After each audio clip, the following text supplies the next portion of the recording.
Senhor presidente, é só isso, parabéns, Rubem, continue esse movimento, vocês estão servindo em muito para esclarecer o povo brasileiro do que é esse pessoal que está no governo. O que foi o março de 64, que as mentiras continuam aí, golpe militar.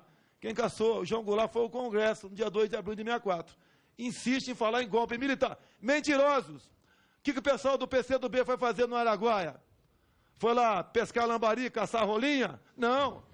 Eles foram lá para fazer uma base de guerrilha, a exemplo de Mao Tse Tung, a exemplo de Mao de 49 na China, a exemplo de Fidel Castro, queriam aqui tomar o poder pela força. Levaram um pau do exército e vão levar outros se meter a besta agora. Pode ter certeza disso.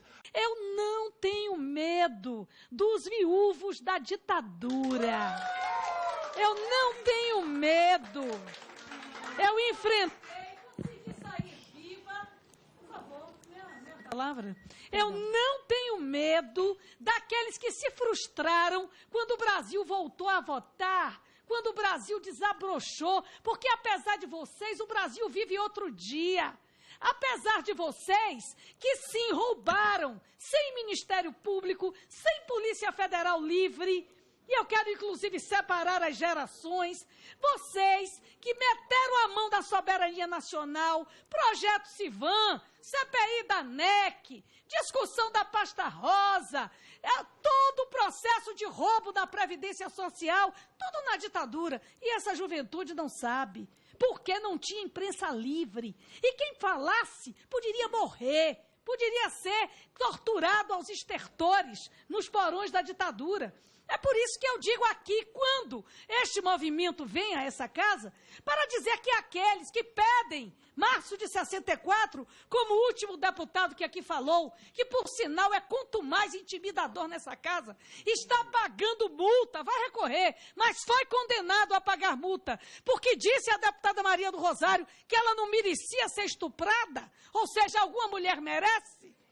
Então nós não temos medo de intimidações, não temos medo de palavrórios vazios, nem de treinamentos estéticos para oratória, porque aprendemos a fazer na luta do povo. Então, essa é uma questão que eu me dirijo aqui à presidente da comissão, que me parece que o objeto dessa CPI está, de fato, sob risco. Porque, ao se responder às perguntas de maneira completamente evasiva, feitas pelo deputado João Willis, constituímos farto material para uma convocação. Desta vez, há um material para convocação, de respostas que não foram dadas acerca de postagens oficiais de um movimento, que detratam, que estimula o ódio, que estimula o racismo, que estimula o fim de políticas públicas inclusivas, como o sistema de cotas, e isso efetivamente precisa ser analisado, especialmente aquilo que tem perfil de contravenção e crime, como é o caso do racismo, tipificado na legislação brasileira.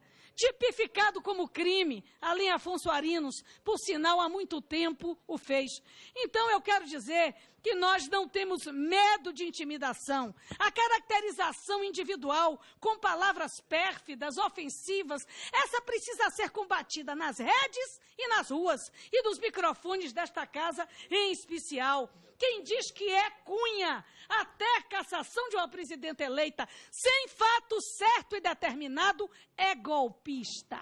É golpista no DNA, é golpista na natureza essencial, é golpista na história. Carregou os cartazes da rua, pedindo intervenção e perguntando por que não matou-se mais. Assim como cartazes, vou concluir, senhora presidenta, porque cartazes foram distribuídos nessa casa. Araguaia, quem procura osso é cachorro, porque não era um parente seu, deputado, que foi...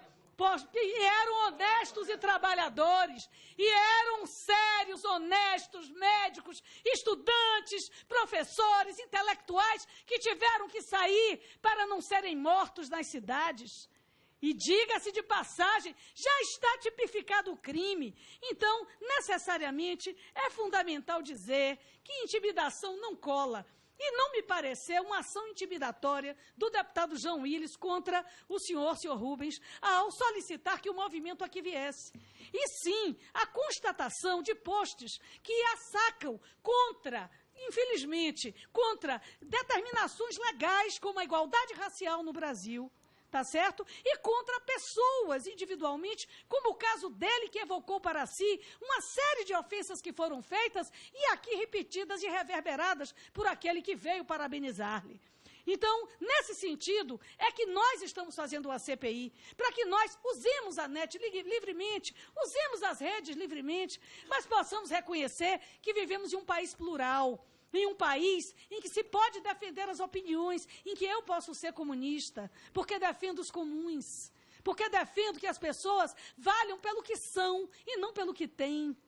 Em que o leque das classes sociais possa amenizar as diferenças entre as pessoas. Então, é dentro dessa pluralidade legal é que nós estamos trazendo blogs, sites, estamos trazendo as grandes estruturas da internet brasileira e mundial, estamos trazendo organismos de governo, trouxemos ministro das comunicações. É por isso que nós estamos trabalhando, para a gente aprender a viver em democracia e não só ter tolerância, ter respeito à opinião diversa. É por isso que, nesse sentido, faremos o requerimento de convocação, porque os vídeos aqui citados precisam ser exibidos na nossa CPI para se constatar esse tipo de ataque a determinados preceitos legais, como a igualdade racial, para que possamos analisar a conduta de determinados agentes públicos que circulam na internet e cometem crimes cibernéticos.